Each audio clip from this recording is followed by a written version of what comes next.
शताब्दी के आसपास, जब उस समय बहुत सारे डिजीज हो रहा था और बहुत सारे लोगों का डेथ हो रहा था ड्यू टू निमोनिया, ट्यूबरक्लोसिस, ऐसे करके बहुत सारे डिजीज हुआ करते थे, जिसके चलते बहुत सारे लोग मर रहे थे। तो उस समय पेनिसिलिन का डिस्कवरी किया गया, जो कि एक बहुत बड़ा साइंस का रिसर्च है। तो उसके चलते बहुत सारे लोगों की जिंदगी बच पाया, और एलोपैथी का ट्रीटमेंट का जो जलवा था उस समय से शुरू हुआ। एलोपैथिक ट्रीटमेंट को लोग रेस्पेक्ट करने लगे, कदर करने लगे। क्यों? क्योंकि इसने लोगों का जान बचाया। लेकिन कुछ अलग हुआ। चलिए आज के करंट हेल्थ सिनेरियो को देखते हैं, आज के हेल्थ स्टेटस को हम देखते हैं क्या हुआ है। जैसे कि आप सब लोगों को पता है, कार्डियोवास्कुलर डिजीज मतलब हृदय की बीमारी और हार्ट का डिजीज हम इसको कहते हैं, इसमें बहुत सारे लोगों का आज डेथ हो रहा है। 4 लोग जिनमें से मतलब कुछ ना कुछ डिजीज होता है, तो 4 लोगों में से 1 लोगों का मौत होता है, वो हार्ट डिजीज से।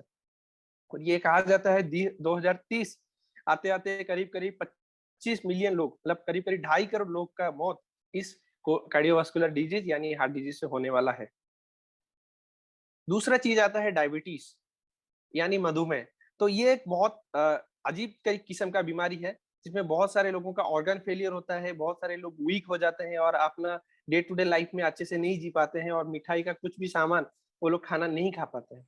तो ये जो डायबिटीज के अलग अलग किस्म का है, टाइप 1, टाइप 2 और जेस्टेशनल डायबिटीज है। तो ये जो डायबिटीज होता है, अभी का जो फैक्ट ये बोलता है कि 11 में से एक इंसान को फिलहाल डायबिटीज है। तो सोच के देखिए, 1.5 million deaths caused by diabetes, तो बहुत बड़ा एक चीज है। उसके बाद जानते हैं हम ब्लड प्रेशर यानी कि रक्तचाप। तो ये एक ऐसा किस्म का डिजीज है जिसमें से कि 5 में से एक एडल्ट, एडल्ट यानी जो कि 18 साल से ज्यादा है, 18 साल के ऊपर है, तो 5 में से एक बंदे को, एक इंसान को आज ब्लड प्रेशर की बीमारी हो चुकी है। सॉरी, 5 में से एक इंसान अपना ब्लड प्रेशर को रेगुलेट कर पाता है, लेकिन बाकी 4 लोग नहीं कर पाते। हाई ब्लड प्रेशर, जैसे कि मैंने आपको समझाया और बताया कि हाई ब्लड प्रेशर क्यों होता है, क्योंकि हमारा बॉडी में जो ब्लड सेल्स हैं वो थिक हो जाते हैं, ब्लड जो वेसल्स है वो बहुत थिन हो जाते हैं ड्यू टू फैट डिपोजिशन, और उसके चलते क्या होता है, हार्ट के ऊपर प्रेशर पड़ता है और हाई ब्लड प्रेशर क्रिएट होता है। देन आता है क्रॉनिक ऑब्स्ट्रक्टिव पल्मोनरी डिजीज यानी सीओपीडी। ये एक इस किस्म का बीमारी है। हाँ, ये एक इस किस्म का बीमारी है जहाँ पे हमारा जो लंग्स है वो लंग्स अफेक्ट होते हैं, और यहाँ पे बहुत भारी कीमत चुकाना पड़ता है। फिलहाल का जो बीमारी चल रहा है कोविड-19, जिसके चलते हम सब लोग घर पे बैठे हुए हैं और अपना जो हर डे टू डे एक्टिविटी घर में ही हम कर रहे हैं, बहुत कम समय बाहर जाने को मौका मिलता है। तो ये भी सीओपीडी के अंदर आता है, और इसमें भी बहुत तरीके का डैमेजेस होता है, और ये सीओपीडी भी बहुत लोगों का जान ले चुका है। उसके बाद आते हैं सबसे खतरनाक डिजीज, जिसको बोलते हैं cancer. Cancer has no answer. तो ऐसा हम कहते हैं, और ये सच्चाई के साथ साबित भी हुआ है, क्योंकि आज तक जिन जिन लोगों को कैंसर हुआ है वो लोग बहुत कम ऐसे हैं जो कि जिंदा रह पाए हैं, और जिन लोगों का जिंदगी बच गया वो बहुत बुरी तरीके से अपनी जिंदगी को गुजार रहे हैं। तो ग्लोबली अगर 6 मौत होता है, तो 6 में से एक आदमी कहीं ना कहीं कैंसर की वजह से मर जाता है। तो ये एक बहुत बड़ा फैक्टर है। तो चलिए हम लोग जानते हैं कि ये जो बीमारी होता है, क्रॉनिक डिजीज होता है, लाइफस्टाइल डिजीज होता है, इसके पीछे क्या कारण हो सकता है, क्यों ये डिजीज होता है।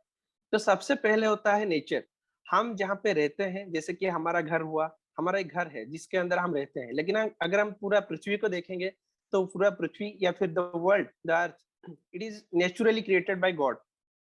तो हम कह सकते हैं कि जो हवा है, जो पानी है, जो मिट्टी है, जो भी चीज हमको मिलता है फ्री ऑफ कॉस्ट, तो ये नेचर द्वारा बनाया गया है। लेकिन इंसान ने अपनी जो डेवलपमेंट के चलते, अपने डेवलपमेंट के प्रोसेस में आके ये सारा नेचर को क्या किया है, बदल दिया है, पॉल्यूटेड कर दिया है। हवा पॉल्यूटेड हो चुका है, पानी भी बहुत बुरी तरीके से पॉल्यूटेड हो चुका है। जो खाना हम हर रोज लेते हैं उसमें भी बहुत डिफरेंट किस्म का केमिकल और टॉक्सिन्स घुस चुके हैं। और आपको पता ही है, और फिलहाल जो हमारा रेडियो एक्टिव पॉल्यूशन या फिर हम जो इलेक्ट्रोमैग्नेटिक रेडिएशन होता है, मोबाइल, स्मार्टफोन हर टाइम हम अपना पास में यूज करते हैं, उसके वजह से भी बहुत सारा पॉल्यूशन होता रहता है। हम और एक फैक्टर के बारे में जानेंगे, इंटरनल फैक्टर, जिसको कहते हैं हरी। मतलब हम लोग सब व्यस्त हैं, हमको हर चीज के लिए समय है, लेकिन अपना हेल्थ के लिए, अपना अपना सेहत के लिए हमारे पास वक्त नहीं है।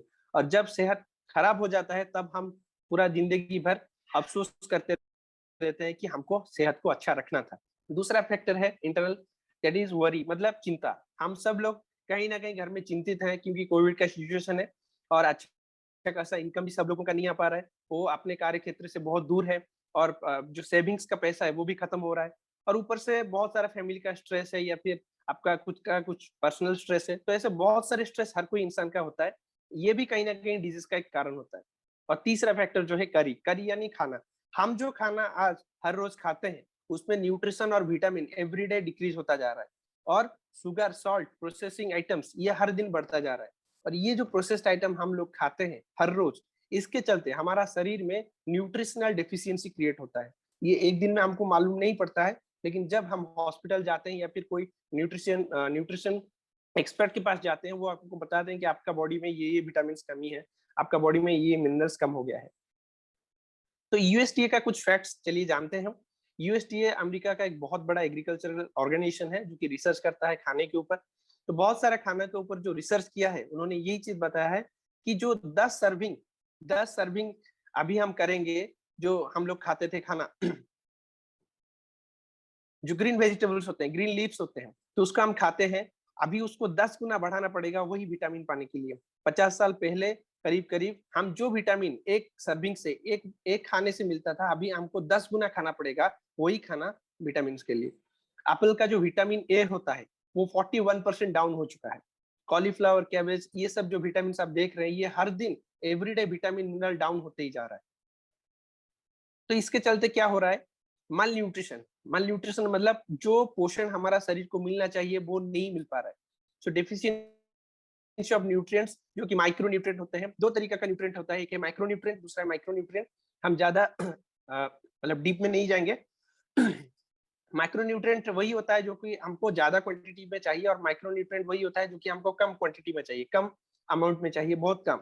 लेकिन हम जो खाना खाते हैं उसमें माइक्रो और माइक्रो न्यूट्रिएंट बैलेंस होना चाहिए, लेकिन हम ज्यादातर माइक्रो न्यूट्रिएंट्स लेते हैं, चावल दाल ऐसे ही लेते हैं और माइक्रो न्यूट्रिएंट हम नहीं ले पाते, इसके चलते माल न्यूट्रिशन होता है।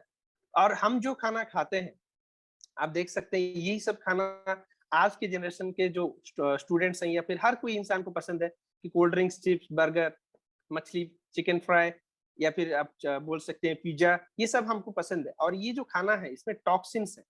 टॉक्सिन्स मतलब केमिकल जो कि हमारा शरीर को अफेक्ट करता है, नष्ट करता है।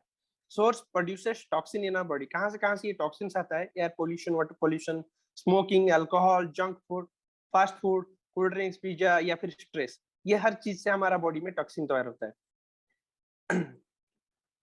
तो अनहेल्दी इंटेस्टाइन, अगर हमारा इंटेस्टाइन जो है वो खराब हो जाता है, ये जो हम खाना हर रोज लेते हैं ये हमारा शरीर का खाना नहीं है, ये हमको मतलब ललचाने वाला खाना है, जो हमको पसंद आता है, हमको अच्छा लगता है ये खाने को खाना।